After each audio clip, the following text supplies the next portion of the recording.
nebulisasi, karena nanti di UGD nanti kita sering menemukan pasien dengan sesak nafas dan perlu di nebulisasi. Terus yang ada di checklist yang pertama sambung rasa yang punya bapak kita, kenakan gini, kemudian ditanya-tanya ya sedikit. Cuman di checklistnya ini tidak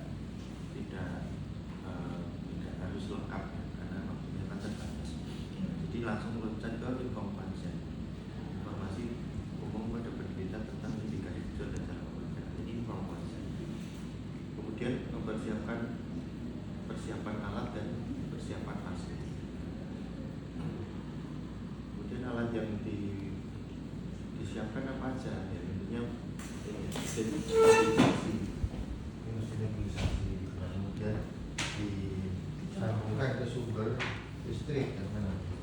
Nggak ada juga. Itu ada di bawah sana. Sekarang Di bawah dong.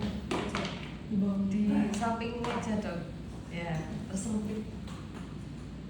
ya. Atas apa ya? Kemudian disiapkan ini ya, masker ya, tali-talinya ya, kok tali apa namanya? Cup ya, selang. Kemudian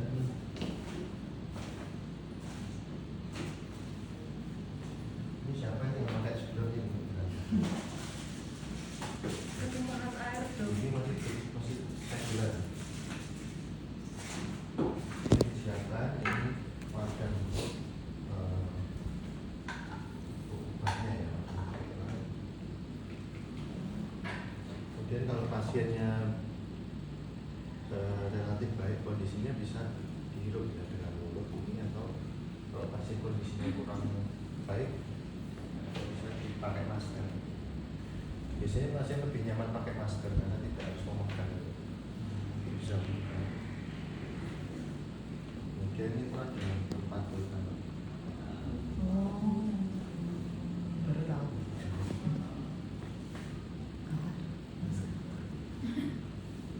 Maaf ya, terbatasnya.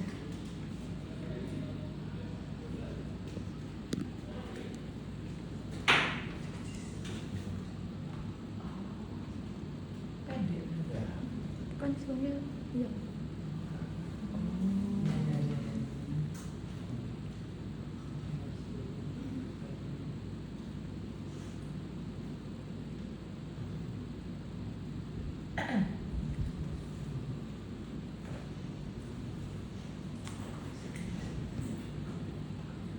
Ini ada jarum-jarum handphone.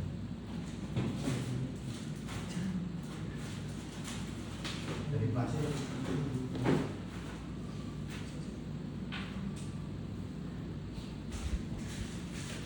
Nah, pinggirnya ini loh.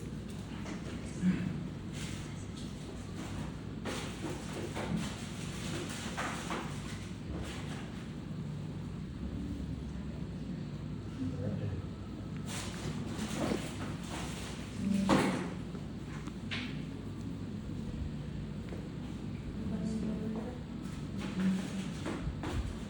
Besok lagi dibalikin lagi ya. Kayak tadi berulang. Iya. Oke, biru-birunya.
Dukai.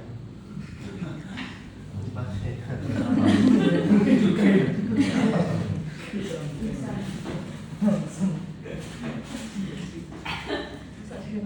Mentolin, isinya salbutamol. Mentolin salbutamol ini yang apa namanya fast acting, jadi dia cepat membuka jalan. Ini bisa ditambah yang long acting, yang mempertahankan jalan nafas itu supaya tidak cepat reaktif kembali. Misalnya steroid ya, budesonide, Pulmicort sama satunya Pulmicort atau budesonide. Jadi yang long acting, jadi supaya pasien tidak cepat kambuh. Nah ini karena kalau pakai salbutamol ini kan untuk praktek ini kan sayang ini kan mahal. Kita pakai ini pura-puranya salbutamol. Masukkan.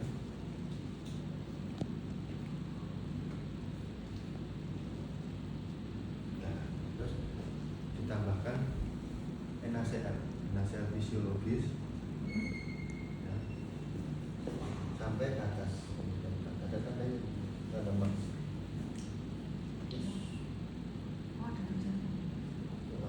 Maksimal apa?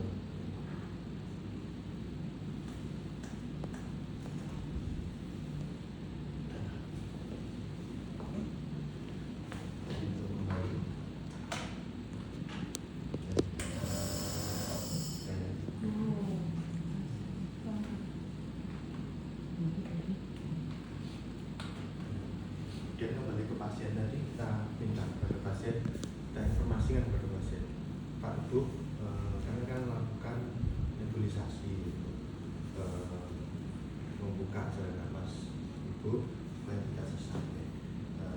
Nanti dihirup dengan nafas dalam, tarik nafas dalam, kemudian keluarkan, tarik nafas dalam, kemudian keluarkan pelan-pelan. Kemudian dihirup sampai penuh ya, tarik nafas dalam. Akan terbalik kan, pasang pasien bisa.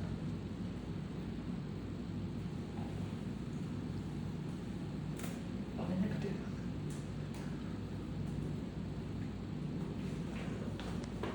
Kemudian kali ya, mulainya tentunya disesuaikan ya dengan pasien. Mungkin bisa penyalakan. Tarik nafas dalam dulu, keluarkan. Tarik nafas dalam, keluarkan. Ambil rileks ya, rileks. Tarik nafas dalam, keluarkan. Nanti akan kita nebulisasi sampai obatnya habis, sampai tidak berkeluarkan. Dan setelah selesai, periksa dengan stetoskop.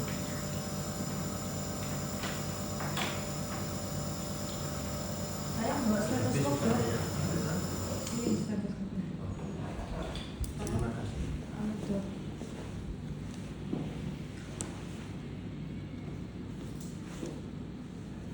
Dan selesai kita periksa, pemeriksaan itu subjektif dan objektif. Subjektif ditanya, apakah sudah membaik sesak nafasnya, apakah masih sesak nafas, atau sudah tidak sesak nafas. Yang kita periksa,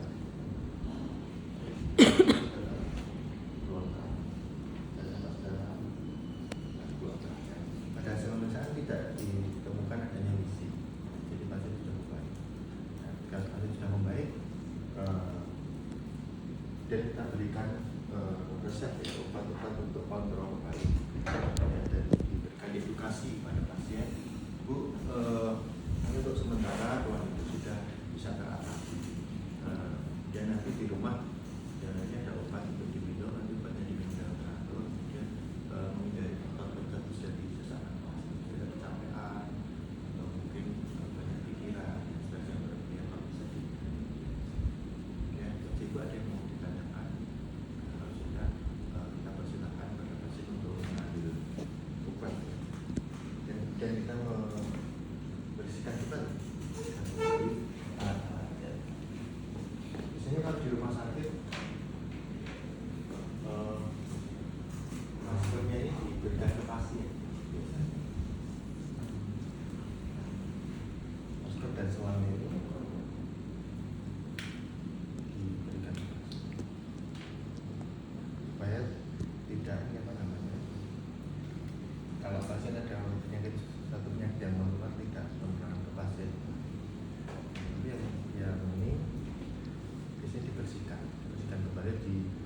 desinfeksi bisa dengan direbus,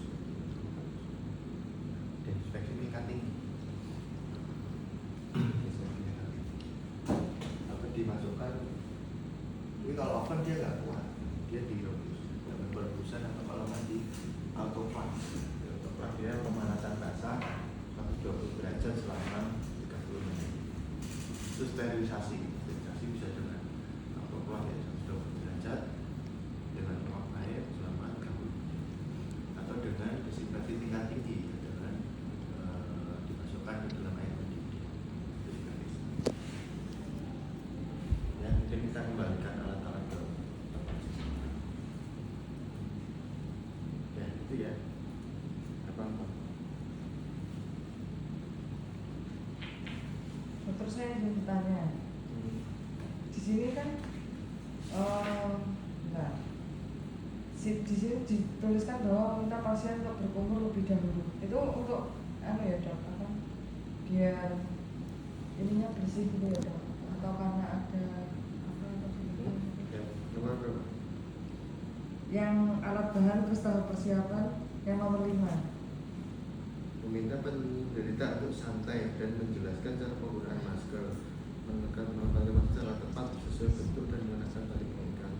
Bila menggunakan mouthpiece, maka mouthpiece tersebut dimasukkan ke dalam mulut dan mulut tetap tertutup. Menjelaskan kepada penderita agar penderita menghirup uap dan keluar secara perlahan dan dalam hingga obat habis. Pastikan penderita mengerti dan berikan kesempatan untuk bertanya. Maksud saya yang bagian ini apa? Prosedur pelaksanaan keterampilan klinik. Di penjelasan. J. Yang tahap persiapan, F tahap persiapan nomor 5. Ya ini untuk makanan, untuk higiene aja. Oh, enggak. Higiene aja. Di mulutnya mungkin namanya orang sakit itu kadang ya apa namanya kotor dan sebagainya, bau, itu umumnya untuk higiene ya. Lebih bersih aja, higienitas dari rongga mulut.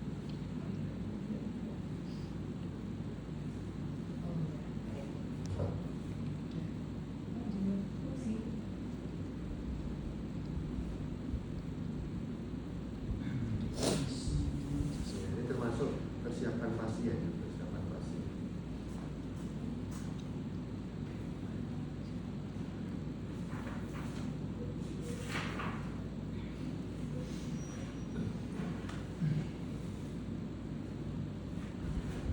Ya, jelas ya. Yang penting nanti alat-alatnya ini jangan bingung. Ini kalau kita dan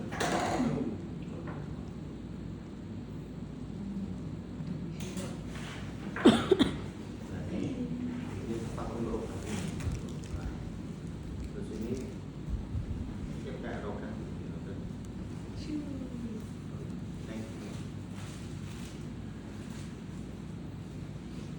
Dimasukkan yang kayak pulpen ini ke atas. Dalamnya ada kayak apa kayak jarum. Ini isinya udara, jadi udara ini biar konsentrasi udara biar melajunya itu cepat, jadi kan bisa menimbulkan uap. Jadi ada penyempitan dari saluran udara.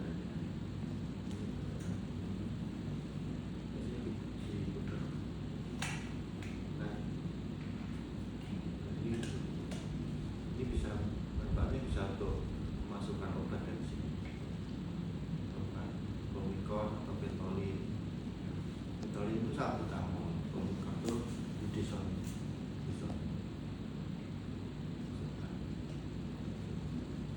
Jadi disambungkan ke mouthpiece atau masker. Kalau mouthpiece itu yang tadi ya, ini mouthpiece. Bisa mouthpiece bisa masker.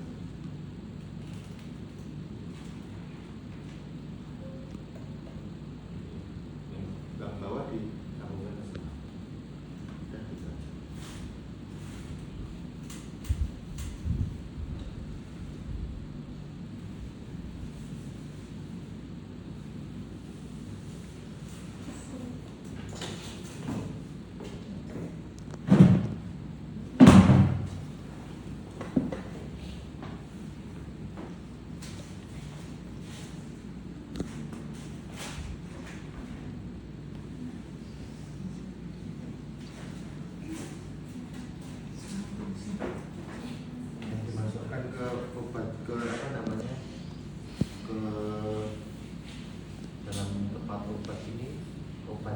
dan pengencernya. Jadi dikasih pengencer.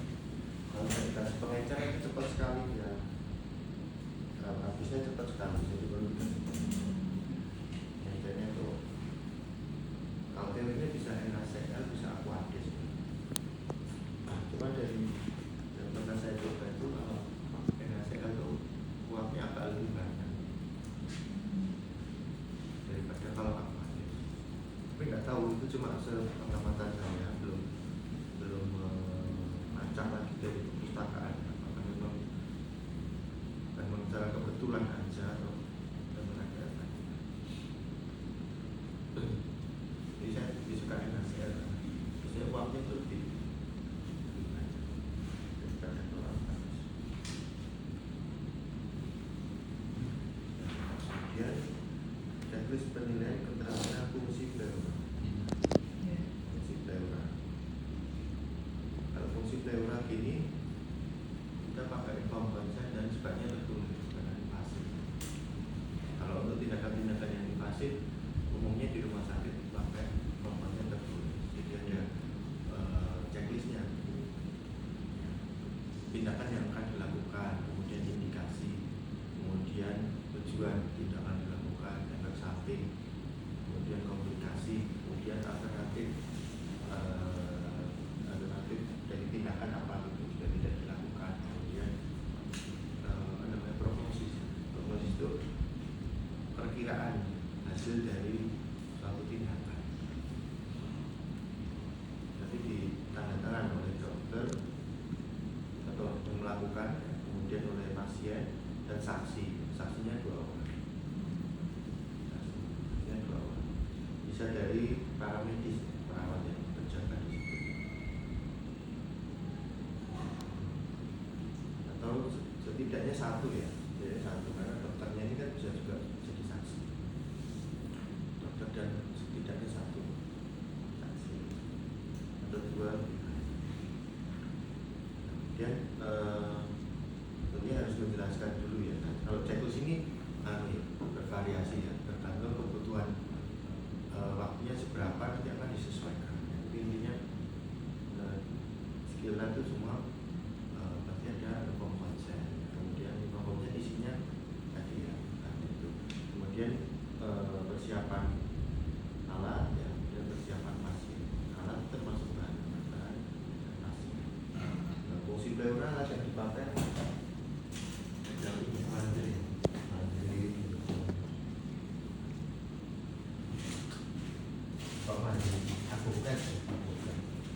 kalau mandiri itu keras, bukan itu lebih lunak.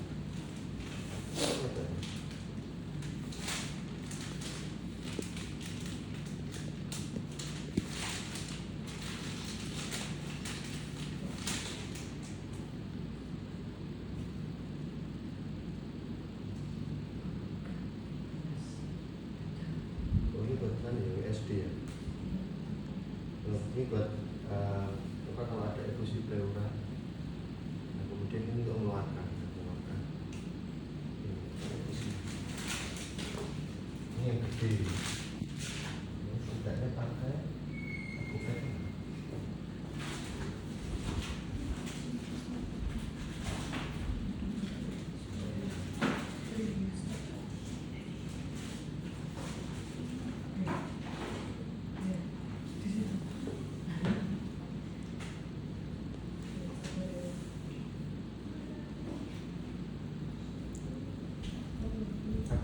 Bukan.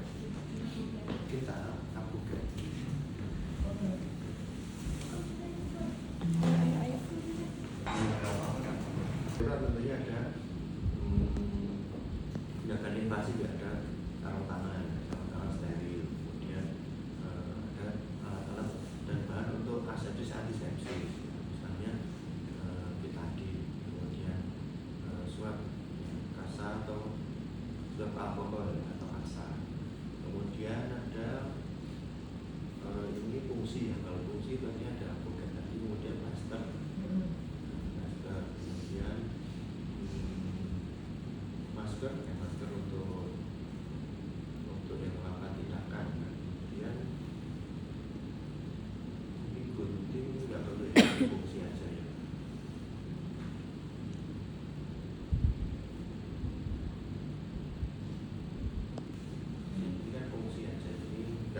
anestesi lokal dengan hidrokain. Nah, ini hidrokain baru. Ya, oke.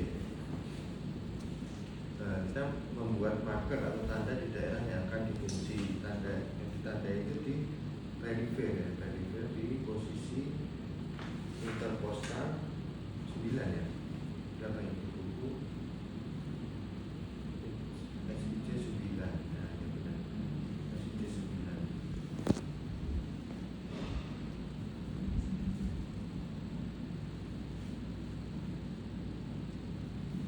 Bisa dilakukan di beberapa tempat di SIC 9, anterior dan di SIC.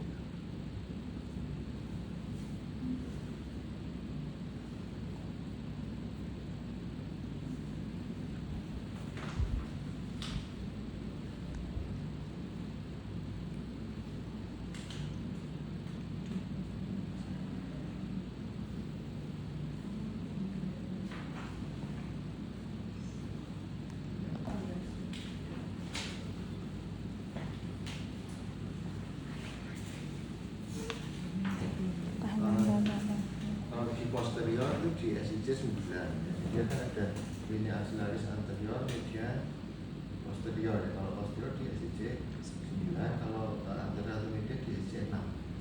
Dia pasien posisi berbaring. Yang tadi itu SIC-nya. Ini SIC berapa? Ya. 4 dan 5, ini 6. Bisa misalnya di SIC 6.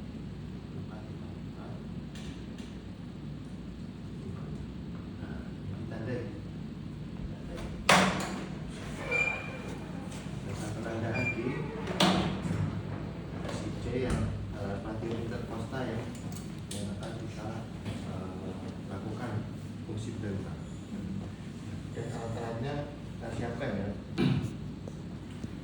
Misalnya bukan, kalau sendiri ya kita buka sendiri, ditaruh di tempat yang steril.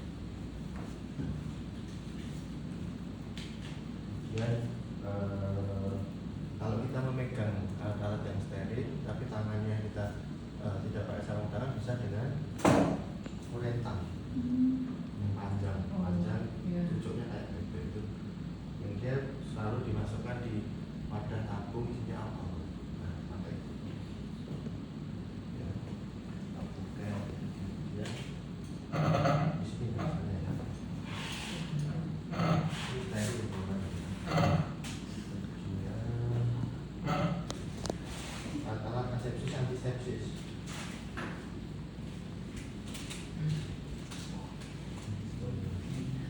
Ya, bisa dituangkan di wadah.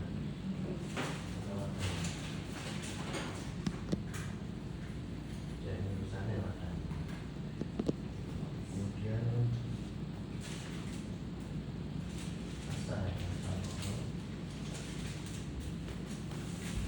ini dibantu.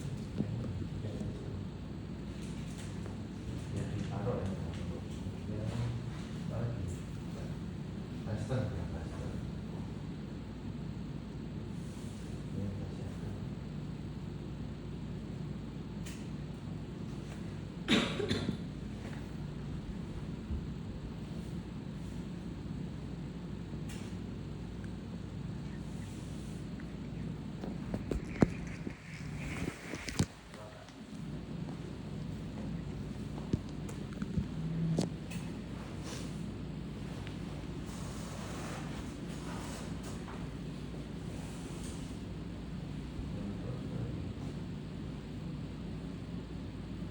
Penampung.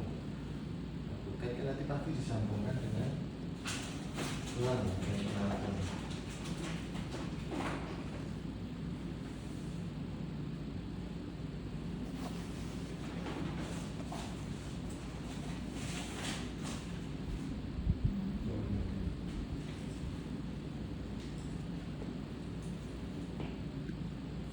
Ujungnya itu ini ke tempat penampungan.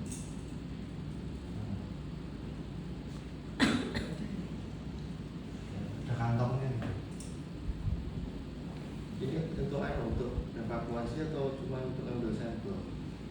Kalau cuma ambil sampel nggak harus pakai penampung.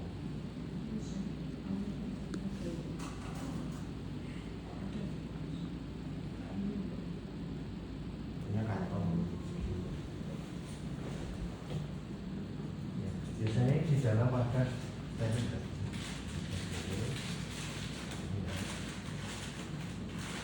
Jadi itu kan stempel kan nggak apa-apa, dipegang ini nggak apa-apa, udah dibuka.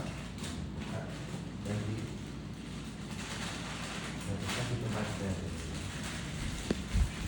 Dan kantongnya juga. Jadi pas kita masih belum pegang dashboard itu kita siapkan. Dan kalau udah pegang handphone bingung, pegang apa kan nggak bisa. Squid ya, squid itu kain. Jadi dibuka ya, squid. Dibuka ini. Buka ini dibuka. Kalau nggak ada desain.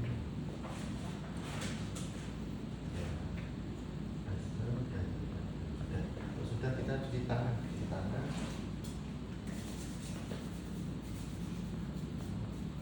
dan menggunakan sarung tangan. Pasien sudah diposisikan di bed periksa ya. Saya periksa, baliknya lurus, bukan yang setengah dikit. Kemudian sarung tangan, ya.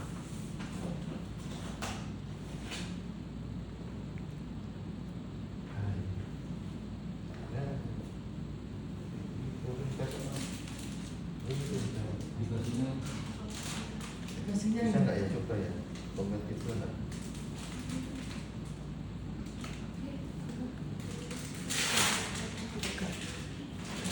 Kalau yang itu duduk harus di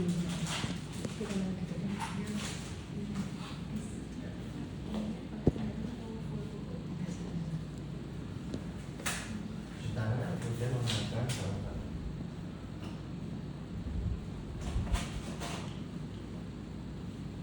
Kayak masker juga ya.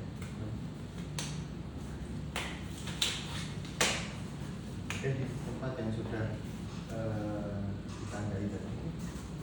Ya, kalau sudah kita siapkan ini, nah, kita tinggal pegang sesuatu ya. Di dioleskan di tangan. Kemudian ambil squid.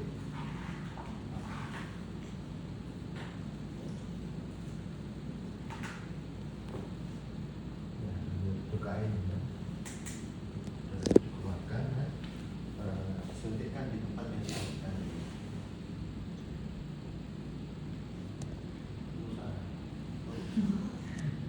Suntikkan. Kemudian jangan lupa setiap kali memasukkan lidocain sebelum obatnya dimasukkan diaspirasi dulu, ada darah nggak ada dimasukkan. Kalau kita memasukkannya tidak di satu titik ya, jadi di beberapa titik. Setiap kali memindah dulu ya tarik lagi.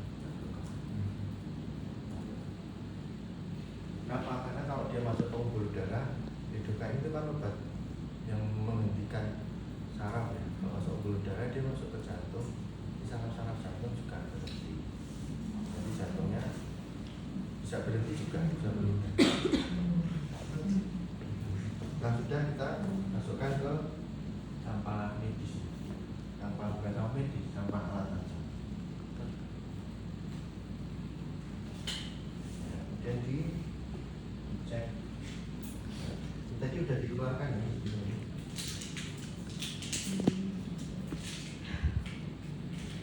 Nanti kalau kalian misalnya lupa gitu ya, oh ya ini belum keluarkan. Nanti bilangnya, dan kita meminta bantuan asisten untuk mengeluarkan apotek. Jadi yang kita pegang bukan yang luar yang kita pegang.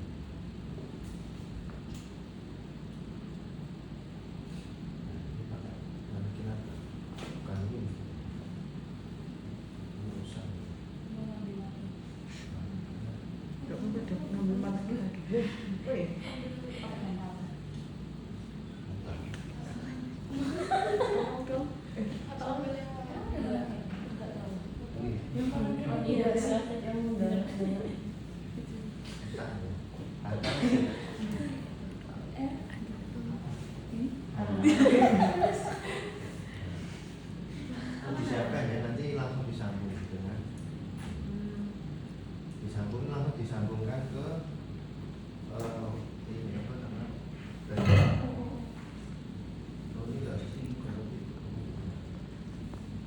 setengah atau ya.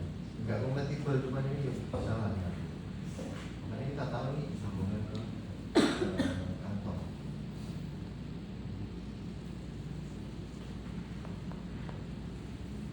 Bukan ini.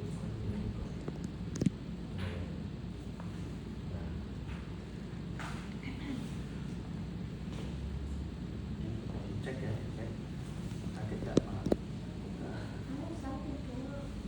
Kalau sakit gimana? Nanti cek ini. Sakit nggak Pak? Sakit dok. Nah, bohong dia berarti. Kita nggak sakit. Kalau kayak gitu ya kita berikan rasa nyeri tapi pelan-pelan, tapi nggak usah bilang. Pelan tapi jangan langsung di. Pelan ini. Nanti kalau mukanya nggak berubah, berarti nggak sakit. Ini kalau sunatan, kan takut. Sunatan, sakit nggak? Sakit nggak? Aku nggak jawabnya juga sakit. Sakit banget aku dia.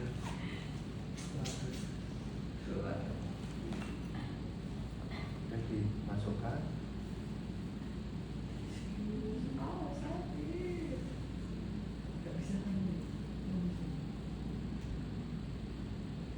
Ini ada orientasinya nggak? Nggak ya? Ada yang ada orientasinya, ada kunciannya. Ini pegangnya di yang putih ya. Boleh di yang putih, boleh di perbatasannya. Tapi jangan di hijau-hijaunya dong. Kalau di hijau-hijaunya dong nanti mundur gini. Pegangnya di putih atau di perbatasan. Kemudian lubangnya menghadap ke atas. Iya.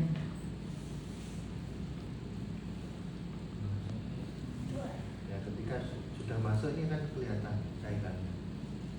Gitu. Kalau udah kelihatan cairannya, yang putih dipegang, yang hijau didorong.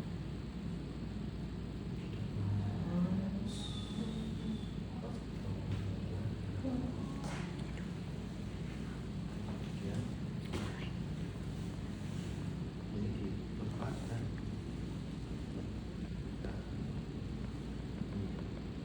Dibuang kan. Dan sudah selesai diberikan kasar. Kasar dulu biar dia lebih lunak. Ini kecil. Ini kecil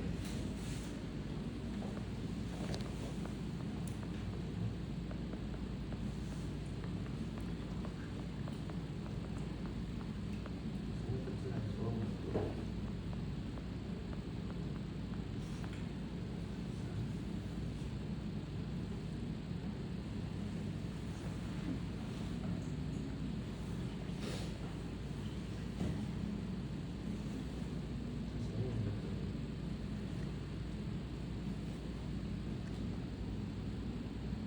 Disilakan.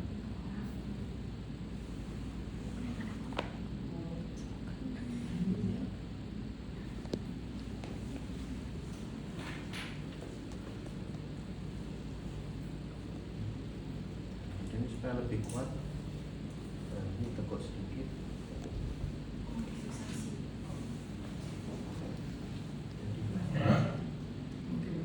Jadi kalau tertarik, ini nggak langsung lepas.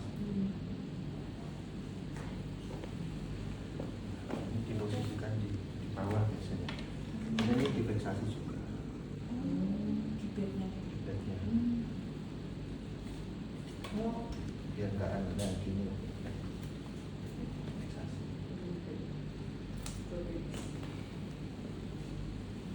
Ya, itu. Dok, itu kalau in real life cairannya waktu memasukkan apa set transfusinya selangnya itu ngalir nggak waktu nyopot yang hijau sama putih gitu cairannya? Cairannya. Iya. Apa emang Jadi- udah berhenti Jadi, otomatis? ini.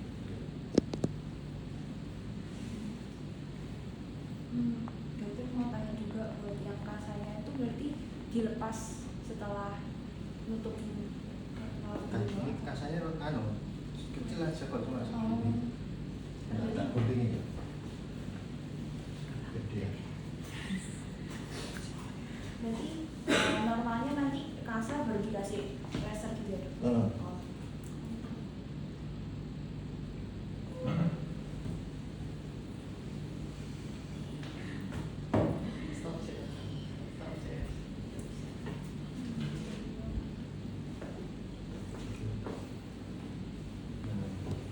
Ya tadi kan kesulitan plasternya karena jadi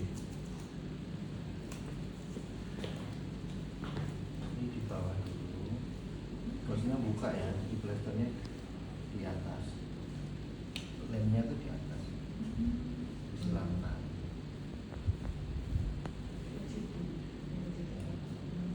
Nah tadi nempel kulit, rapatkan. Yang jatuhnya di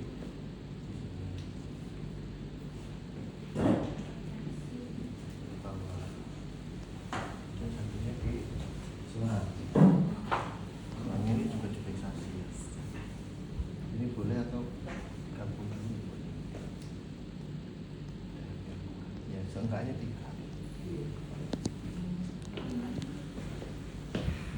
Terus ini untuk fiksasi penampung.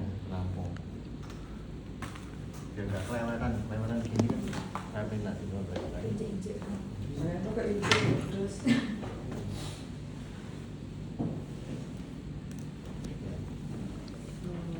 Oke. Itu ya.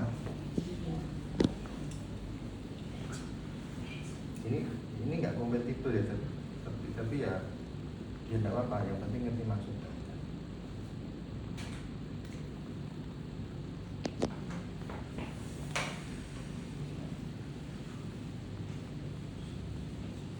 Ada yang mau ditanya Pak? Udah pernah ini sekilap pasang itu? Belum. Masih baru injeksi Dasarnya pasang itu, jadi dasar ilmunya itu ilmu pasang. Bedanya kalau pasang infus itu di pembuluh darah, kalau ini di kampung pleural.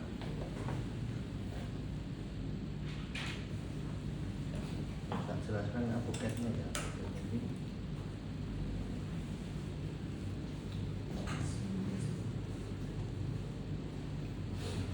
Ini advoket atau pin catheter. Advoket itu merek.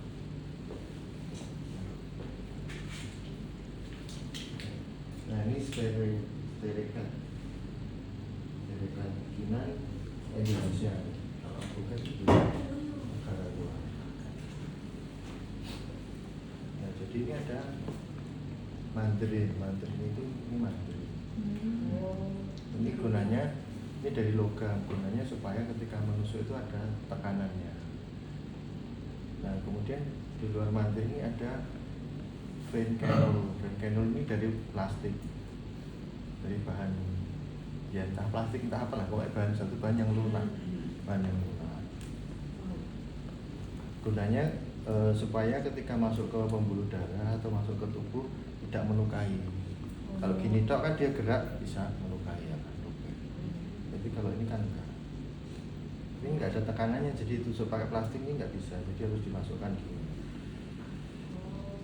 Kemudian di bawah ini ada penampung yang transparan dan ini bisa dilepas.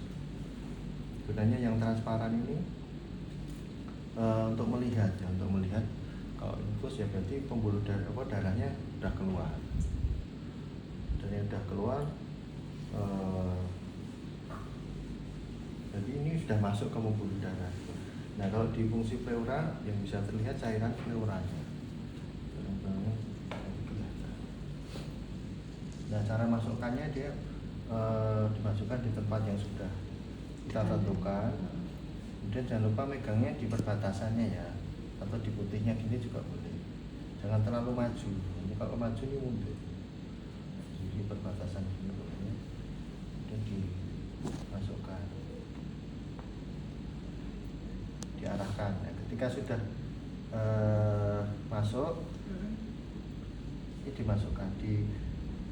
Kalau saya dulu waktu pendidikan tuh diajarinya yang belakang dipegang, yang depan maju. Oke. Nah, cuman kalau di literatur kadang bilangnya yang belakang mundur, yang depan maju. Cuman kalau yang belakang mundur, yang depan maju itu kadang kalau kebablasan ini sudah keluar, sudah terlanjur keluar dan tidak ada tahanannya. Jadi kalau dimajukan dia susah, tekuk gitu kadang-kadang. Jadi saya lebih suka yang belakang. Nah ini sudah tumpul sudah.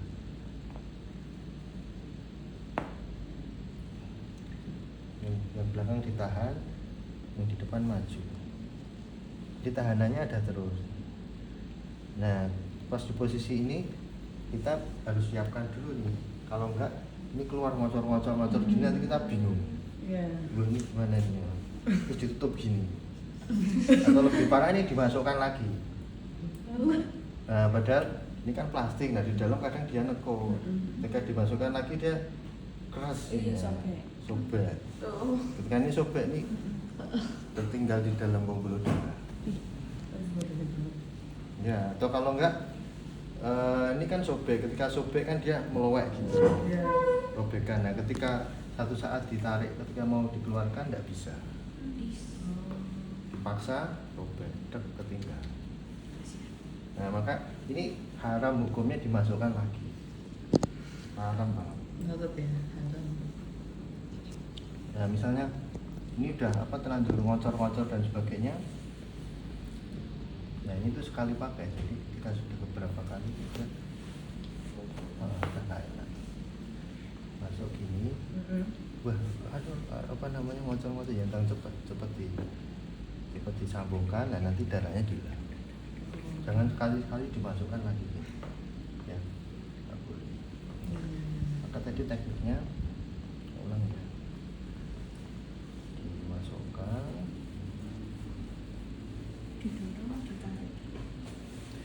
Masukkan. Ketika sudah keluar darah ini ditahan. Ini dimajukan. Dah gini yang kita siapkan. Ini darahnya sudah nyambung.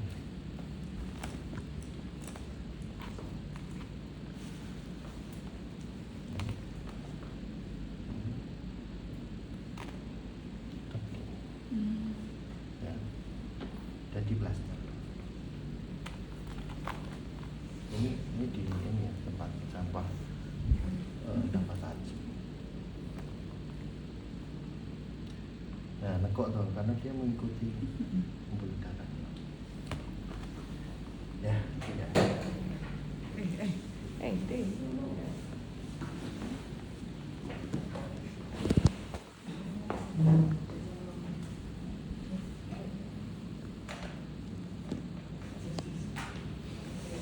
Kalau tujuan samplingnya cuma untuk mengambil tujuan fungsi pelurnya cuma untuk mengambil sampel, kita bisa menggunakan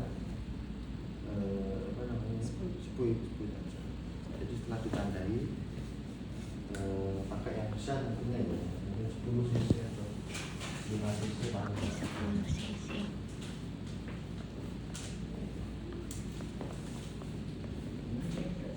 Misalnya menurut kita ini jarumnya kegedean nih kasihan, ya diganti bisa. Ganti yang lebih kecil.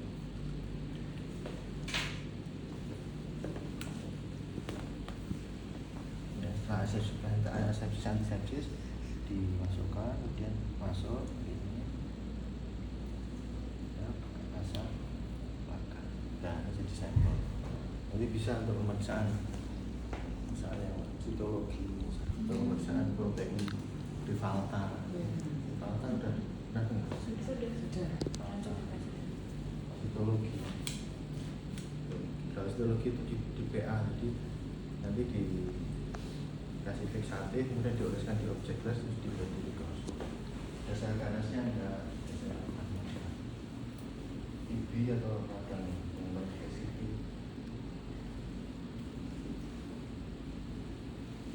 Jadi baik ini dikirimkan pemeriksaan citologi juga bisa. Jadi baik ini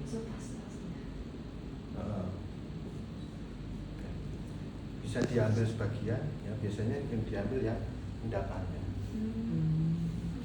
atau sebaiknya gitu ya nggak apa. Kadang berapa liter gitu Pak diambil, daripada ngambil gini udah kasih kan bisa. Ya gitu ya.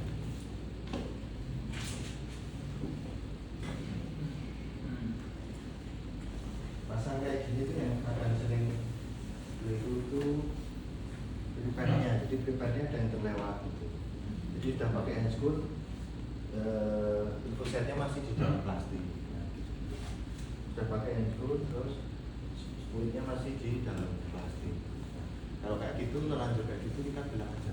Dan kita minta asisten untuk membuka info set simulasi. Kalau yang membuka info set adalah asisten. Dan kita buka. Karena di rumah sakit pun biasanya ya kita nggak ada asisten, kita bisa minta tolong buka kalau kita udah belajar pakai itu. Dan ini kurang panjang ya, ini udah lama nggak sebut info sih, kurang panjang sih sebenarnya, jadi lebih proper. Ini 2 kalinya ini lah. Ini dibuka dulu ya, buka udah di. Kalau ini belum dibuka nanti ini kan labil ya sifatnya. Nah, kita motong-motong gini panas. Dia harus diteruskan.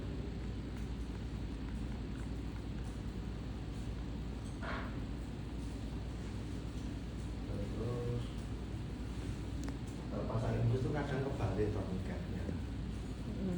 Tapi ini kan nggak pasang infus.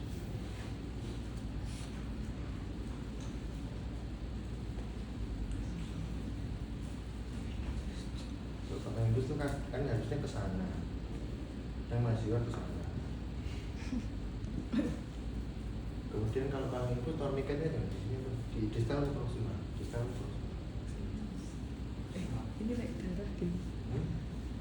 proximal apa distal? Torniket. Pasang infus. Misalnya ambil darahnya di sini misalnya. Tornikatnya di proximal apa distal? Proximal ya. Kan ini pembuluh darah balik. Jadi biar berdong dan yang di proximalnya. Kadang ada yang distalnya.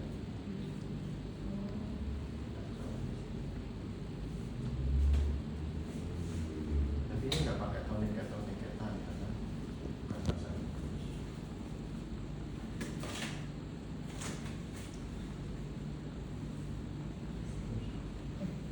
Jadi tadi apa namanya info setnya belum disiapkan. Ini sudah masuk, tapi info setnya masih di plastik dan sebagainya, jadi bingung. Nah, ketika dibuka gini, moncong-moncong ini jadi disiapkan dulu di awal. Kemudian disiapkan kondisi steril dan baru ditaruh. Termasuk kalau pasang infus itu mabotnya itu sudah dipasang. Pokoknya semua sudah dipasang baru kita operasi. Tapi juga ini juga sama, tapi nggak pakai lapot ya. Pokoknya semua sudah di meja steril lah. Meja steril untuk kita.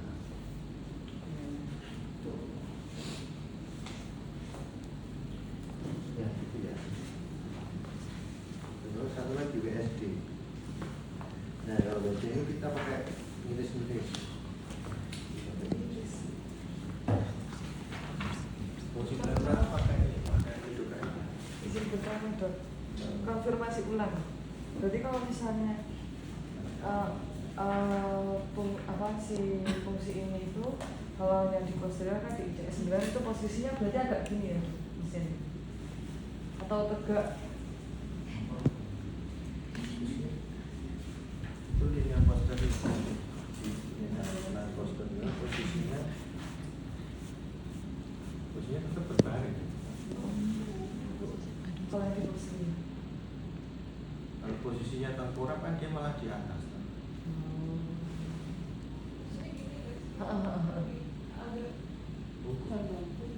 Duduk apa? Oh duduk ya. Bisa ya. oh iya. Tapi kalau tengkurap dia posisi masih ada harus duduk ini. Ya duduk bisa. Dia posisi di bawah. Jadi dia posisi hijingnya sisi bawah, sisi atas. Ini posisi berbaring ya. Jadi dia SC6 ya, SC6 kayaknya aksilaris anterior atau medial. Oh, posterior katanya SC9 deh. Posterior SC9 ya. Dia posisi duduk. Kalau apa medial sama anterior SC6. Ya. SC6 posisinya badan. Tapi kalau yang anterior itu pasiennya tidur 180 derajat atau agak dinaikkan dikit gitu. Kan ini tadi yang apa nebus itu agak dinaikkan. Kalau yang fungsi dengan anterior. Kalau disini kan ada duduk ini. Oh, bisa setengah duduk juga bisa. Oh, bisa. Agak dinaikkan. Dinaikkan. Siap-siap. Sudah, terima kasih. Fungsi pleura dilakukan pada posisi pasien duduk atau supinasi, tergantung dari kenyamanan pasien dan kondisi pasien. Supine itu kan terlempar. Iya, silakan. Duduk atau setengah duduk. Cuman kalau posisi agak naik kan airnya agak ke bawah, jadi harapannya lebih banyak cairan yang bisa dievakuasi. Kalau pasien kesulitan, pusing dan sebagainya, supine pun bisa.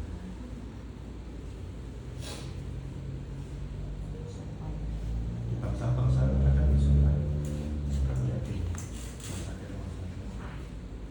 tergantung kondisi pasien. Kalau memungkinkan ya dari duduk atau setengah. Kemudian BSD ya, BSD ini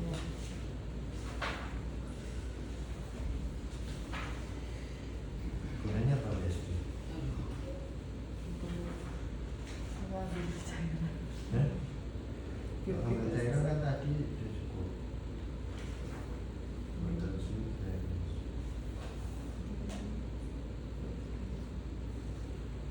Supaya kuman dari luar tidak masuk ke dalam rongga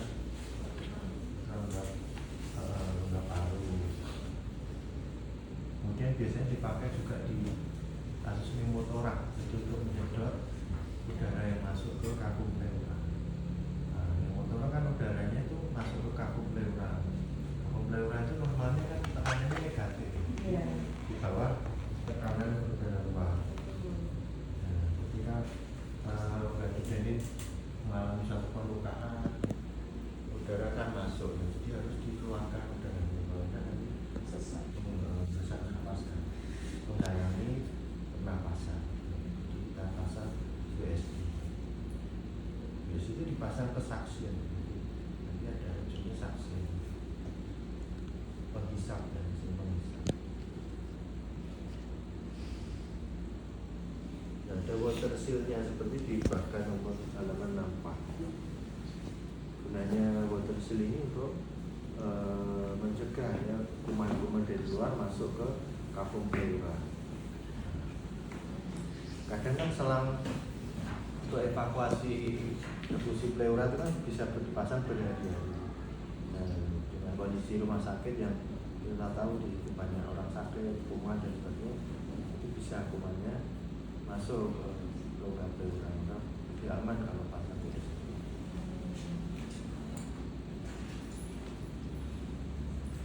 Kemudian kalau kasus pneumotoraks tadi ya pasti harus pakai USD ya, karena kan saksin ya, saksinya likuidasi ini USD. Nah, kemudian caranya seperti yang ada di halaman 69. Jadi kita menjelaskan dulu ke pasien dari form konsen, kemudian persiapan pasien, persiapan alat-alatnya, ada alat-alat asepsis, kemudian duduk steril, kemudian duduk kain spuit, ya, kemudian alat-alat bedah minor, ada scalpel, ada kemudian pakai benang jahit ya, pakai benang jahit, kemudian sarung tangan steril ya pasti. Dan kemudian just tube, gunting, Kemudian tahapnya cuci tangan, melakukan tindakan antisepsis di SIC 5 ya. Kemudian diukur panjang kedalaman kateter ya, kateter ini chest tube-nya. Dan pasang di steril anestesi lokal. Dan tes nyeri sisi kulit 1-2 cm. Dan kalau kita melakukan insisi ya atau melakukan penusukan di SIC itu kan SIC ya, dan kosta.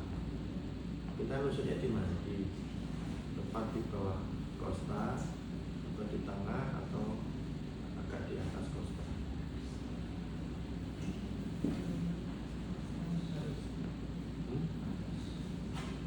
Tepat di bawah, atau tepat di atas, atau di tengah. Kata, kenapa kok atas kosta? Nah, tidak terkena pembuluh darah dan saraf. Pembuluh darah dan saraf itu adanya di mana? Ya, di kosta di bawah ya, di tepi bawah kosta. Jadi kita menjauhi tepi bawah kosta. Ya, bisa di tepi atas atau setidaknya tengah-tengah. Itu tengah atau di tepi bawah. Ya, kalau tujuannya kita untuk melakukan anestesi ya tentunya ya jangan jauh-jauh dari saraf ya. Bisa di media atau ya agak di bawah kosta ya. Justru kita malah agak mendekati saraf itu karena tujuan kita untuk menganestesi. Nah, misalnya pasien apa Clelches misalnya ada beberapa kostanya yang patah di beberapa bagian itu nyeri sekali kalau untuk nafas, maka pasien kadang menahan nafas. Nah, untuk kadang karena menahan nafas dia jadi hipoksia. Untuk mengurangi nyeri bisa dilakukan injeksi lidocaine. Nah, injeksinya justru malah kita akan mendekati saraf. Ya, tapi hati-hati kan di situ ada pembuluh darah juga. Ya, mendekati tepi bawah kosta.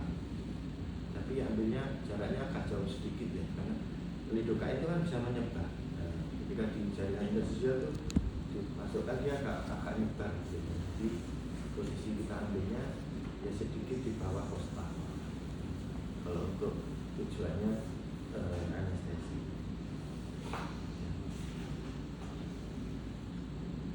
Atau di tengah ya, di tengah masih bisa, di tengah atau tengah ke atas ya, tapi jangan pas di bawahnya. Kalau pas di bawahnya ditusuk kena tombol ya, bisa mendekati ke atas. Nah, tapi kalau insisi, nah kita jauh insisi untuk masukkan trokan, masukkan itu namanya di tepi atas untuk menjauhi dari pembuluh darah dan saraf. Itu tujuannya. Kemudian setelah dianestesi lokal, tes nyeri ya, insisi kulit 1-2 cm. Kemudian dilebarkan secara tubuh ya.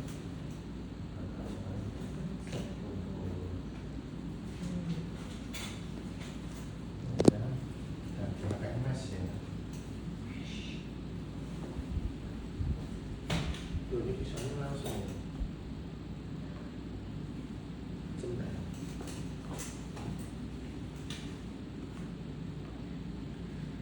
Udah nggak tajam. Nah, pokoknya nanti ada skalpel, ada mesnya. Sudah tahu cara masangnya? Cara masang mes ya? Cara masang mes ini nantilah di bedah minor ya, tidak tepat. Ini kebetulan yang sudah kepasang. Cuman kelemahannya kalau sudah kepasang gini, kalau tumpul harus ganti semuanya. Nah, biasanya yang kata nanti lebih sering kepakai biasanya sendiri. Nah, biasanya itu dipegang pak, jangan pakai tangan ya, pakai nalpudel, pakai needle dan dikunci. Ya, kemudian dia dipasang gini, dipasang di penjepitnya, kemudian didorong. Nanti untuk lepas ini dipegang mesnya, diangkat sedikit dan didorong juga pada jempol. Kenapa? Karena ini kencang ya. Jadi misalnya kita pegang gini terus ditarik gini itu berat ya. Jadi kadang susah gitu. Dipaksa terus keras. mulai. kena uang. Yang pernah tuh uji UPPD itu kebetulan mungkin nggak terlalu familiar dengan alat bedah ya, dokternya itu. Nah, kemudian dia masang-masang gini, kelempar ke saya jarumnya. Langsung lempar ke penguji. Terus begini. Begitu. Terus tak kasih nilai berapa gitu. Tapi lulusan. Leadernya kelempar ke penguji. Tak kasih borderline lah. Terus Oh, borderline itu ya nanti masih dihitung lagi ya sama sistem borderline itu batas dulu. Nanti dari nilai borderline banyak orang se Indonesia itu di rata-rata mungkin ya itu terusnya. Karena dia nggak bisa masang ini, nggak bisa masang benang. Jadi dokter dan sekolah masang benang ke jarum itu nggak bisa. Kan bingung ini tak ada apa. Sudah tak bantu loh, padahal kita tuh nggak boleh bantu orang, nggak boleh. Keluh tuh nggak boleh. Ingat-ingat kayak gitu nggak boleh. Kita diam aja. Masih tetap nggak bisa. Waktu itu tak contoh nih, tak contohnya aku misalnya. Nah, ini caranya itu nggak bisa. Ya Allah, ini.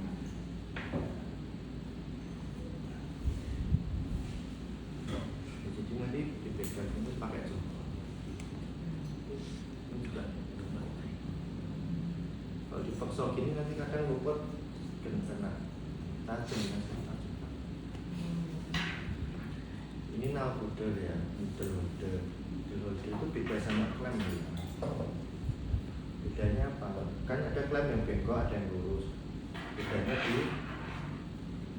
kalau nail holder itu gerak-geriknya itu nyilang gini. Ya. Kalau klem itu jalurnya paralel gini. Jadi tidak bersilangan, dia garis-garis horizontal. Nah, ini garis-garisnya bersilangan. Kemudian kalau dilihat lebih tebal karena untuk memegang jarum. Ini jangan ditukar, kalau ditukar nanti jadi rusak karena untuk megang logam kan. Untuk megang logam padahal ini tujuannya bukan untuk megang logam, untuk megang kulit dari kandungan. Nah, jadi alurnya jadi rusak. Jika ada alurnya rusak jadi lebih tajam, jadi melukai. Kalau dipegang pakai megang kulit, megang jaringan lunak lebih gampang luka. Selain itu juga ini nggak kenceng karena alurnya kan bukan alur untuk memegang benda keras, jadi lepas-lepas, jangan ditukar. Kecuali terpaksa bangun, nggak ada lagi yang lain, nunggu steril ya besok gitu ya. Sudah, kalau memungkinkan jangan tukar-tukar. Ini klaim juga, klaim yang panjang dan klaim lurus, ada gigi. Terus ini apa ini? Bisa apa? Bisa chirurgis ya, ada giginya. Ada pincet anatomi, kalau pincet anatomi itu alurnya horizontal, nggak ada gigi besarnya gini. Giginya ya gigi alur kecil-kecil gini. Nah ini pincet anatomi, tapi bentuknya gini. Kalau ini klaim ya, klaim Moskow itu klaim bengkok. Ada klaim lurus, ada klaim bengkok.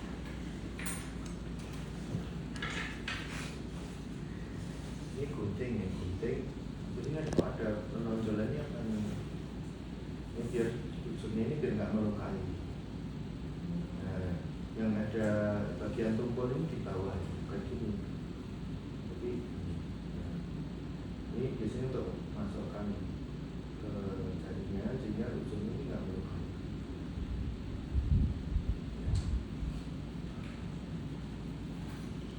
Dia megangnya bukan gini ya, tapi pakai jari manis.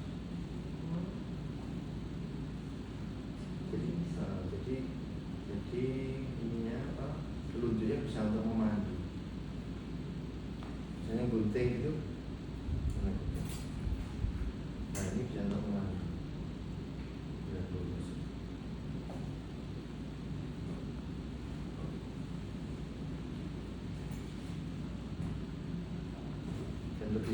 lebih stabil. Coba aja rasakan jari manis, terus enggaknya jari, tapi lebih enak jari manis. Dia dinanya di jari manis ini dia lebih stabil. Daripada gini nih wobbly gitu loh. Berat. Ini lebih stabil. Gitu. Ya, jadi di insisi ya, di insisi 1 sampai 2 cm, kemudian di lebarkan dengan cara tumpul. Melebarkan dengan cara tumpul itu dimasukkan klem, kemudian dibuka, lebarkan. Tujuannya supaya kita tidak melukai pleura atau paru ya. Nah, kalau dilebarkan dengan cara tadi, insisi dengan cara tajam, kalau kebablasan melukai paru. Maka di sisi kulit, kemudian di bawahnya bukanya pakai cara tumpul, lebih aman. Jadi ya, buka sampai menembus pleura. Kemudian kalau sudah masuk ke rongga pleura, dimasukkan dengan tutupnya.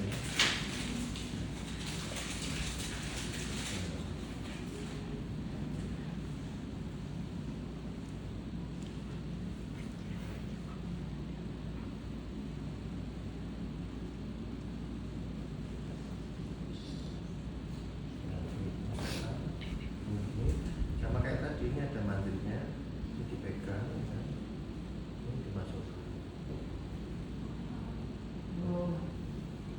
Masukkannya sampai seberapa? Tadi kan sudah kita ukur sampai ini batasnya berapa? 10 cm. Kita beradanya. Nah, setelah selesai diveksasi, setelah masuk, ini dibuang, diveksasi.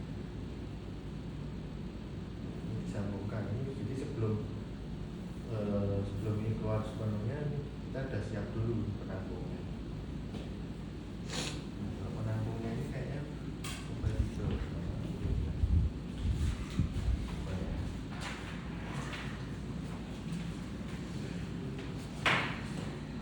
Oh bukan, kita bukan pasangannya. Kita harus pakai yang untuk refusi.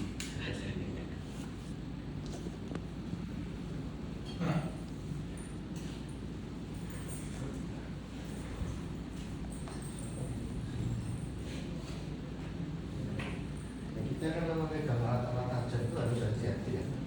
Bukan perkara ketusuk dan sebagainya. Kalau cuma ketusuk itu gampang diobati sendiri bisa. Cuma kadang-kadang kan pasien itu ada HIV dan hepatitis, ada penyakit segala macam. Kalau ketusuk itu kan tularan. Kalau tularan itu HIV, tularan hepatitis bisa. Jadi harus hati-hati megang alat tajam. Nanti ketika kita buka spul dan sebagainya, kalau cara yang paling aman ketika ini sudah buka, ini nggak usah ditutup lagi, langsung dibuang. Nggak usah pakai alat tajam, masukkan hidung. Tapi kalau kita dalam keadaan tertentu harus nutup, caranya ini ditaruh dengan satu tangan, masukkan.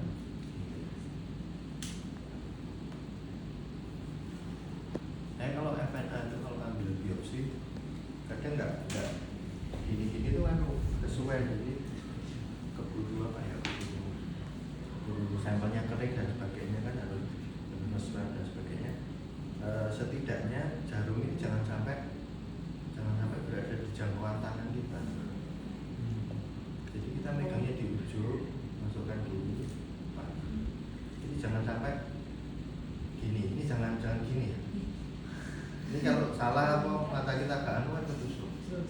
Jadi masukkan gini, nah, itu ya, jangan berada di jangkauan jarumnya. Ini kan nggak apa-apa.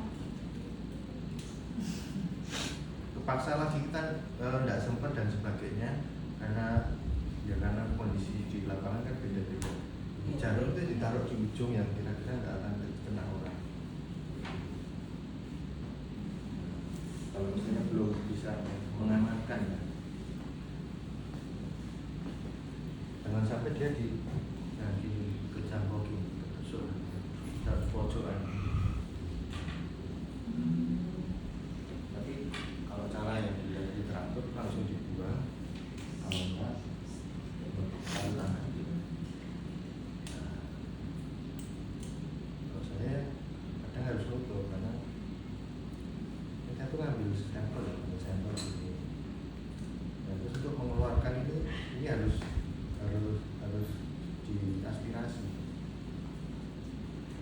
aspirasi.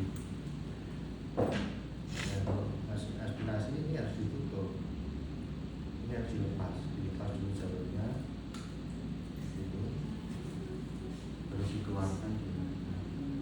Itu harus cepat, ya cepat. Ya, pokoknya tangan itu jangan sampai berada di jangkauan jalur, jangan sampai gini. Ini kalau salah kan gini aja kan enggak apa-apa. Tapi kalau ini salah,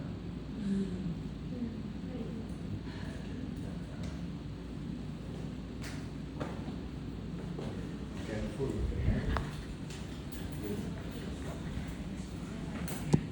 Banyak yang kasus tusuk jalur kena hepatitis B itu banyak.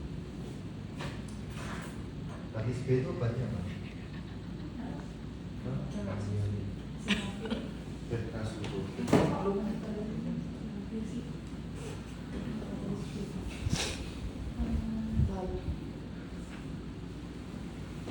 tidak ada. Tidak ada, Bos. Tidak ada.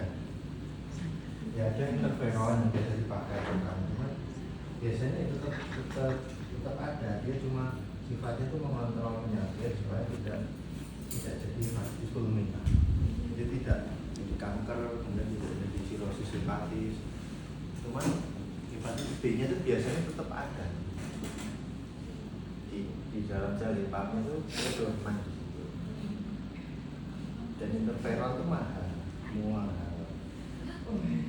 Jadi gara-gara kita ketusuk kemudian yang mengeluarkan biaya sebanyak itu. Nah, kalau kalian nanti koas atau dokter seperti presiden ketusuk pasien apa yang dilakukan? Ketusuk gitu. Kita ngapain? Tusuk itu.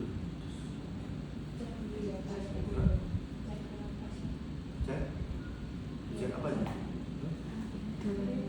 Yang dicek siapa? Yang dicek pasiennya. Yang dicek pasien. Jadi kita menghubungi tim keselamatan rumah sakit. Biasanya ada tim yang khusus untuk mengurusi kalau kejadian ketusuk gitu. Jadi pasiennya akan dipanggil kemudian dicek. Dia punya hepatitis enggak, punya HIV enggak, punya penyakit yang rentan menular dengan tusukan itu. Kalau ada, baru dokternya ini dipantau, nanti akan diperiksa. Kalau dokternya langsung diperiksa negatif, karena kan baru hasilnya. Periksa sebetulnya pasti negatif. Kalau dicek pasiennya ternyata normal ya, atau tidak ada penyakit yang menular lewat darah, ya sudah kan dokternya nggak apa-apa, karena nggak ketularan kan. Tapi kalau ada ya dokternya akan dipantau, jadi akan pemeriksaan monitoring, nanti akan diperiksa perkara. Kemudian kalau ternyata ketularan ya akan diberikan pengobatan jangka panjang. Kalau HIV ya kasih antivirus, ya kasih interferon. Kalau memang ditanggung oleh asuransi, asuransi tidak. BPJS itu enggak sih, asuransi itu enggak ditanggung BPJS.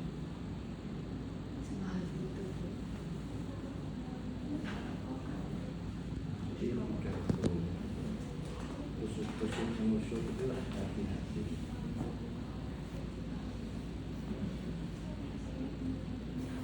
Sudah ya. Sekarang kita respon.